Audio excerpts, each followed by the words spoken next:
Let me begin by making just a thumbnail definition of the geopolitical context in which we all find ourselves, including America.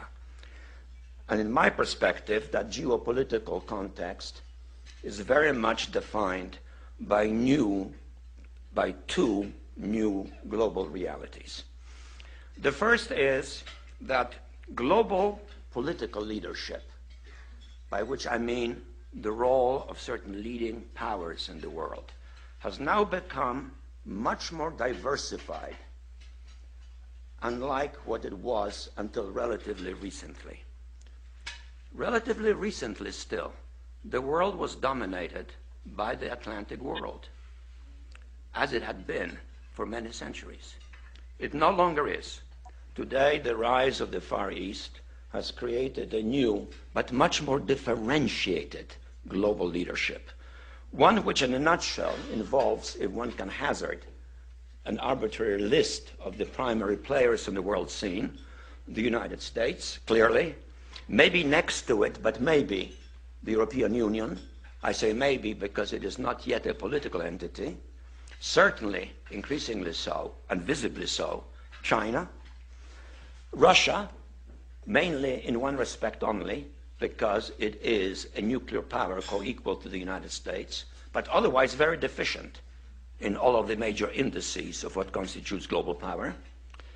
Behind Russia, perhaps individually, but to a much lesser extent, Germany, France, Great Britain, Japan, certainly, although it does not have a politically assertive posture. India is rising. And then in the background of that, we have the new entity of G20, a much more diversified global leadership, lacking internal unity, with many of its members in bilateral antagonisms. That makes the context much more complicated.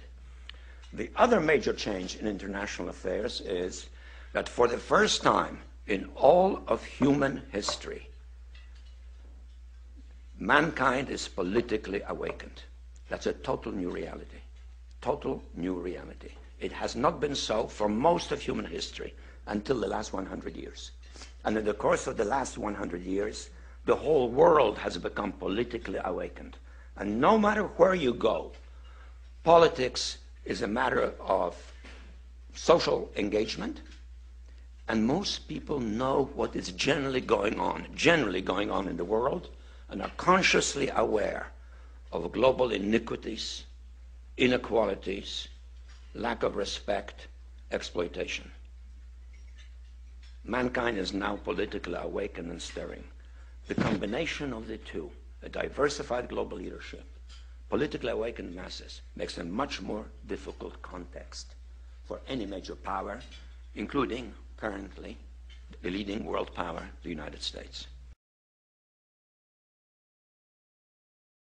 I really enjoyed your presentation, but I'm wondering, how would you rate the United Nations in helping solve some of the geopolitical problems we've had? Some people say they're not adding a lot of solutions, and some people even suggest we should have another organization internationally that can do the job that the United Nations should be doing. And even people are talking about one world governments. I mean, how do you view the UN right now? Well, there should be such an organization. The word should implies that there is a kind of moral imperative or need for it. But it doesn't exist. Why doesn't it exist?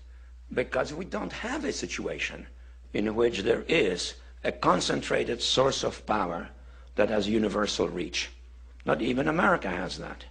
So the United Nations functions well in areas in which it is possible to generate consensus. And that deals usually with elements pertaining to human suffering, or to well-being, or to health. For example, the Food Organization, the Health Organization, the relief agencies, or arbitration of conflicts of secondary importance, in which the international community can kind of endorse what the UN is doing. But the UN is not a world government. The UN, when it comes to politics, is based on a fiction, namely 190 states which are members, each of which is co-equal with the others, except for the 5 that have the veto right in the Security Council. So it is an organization which reflects the ongoing diversity of the world.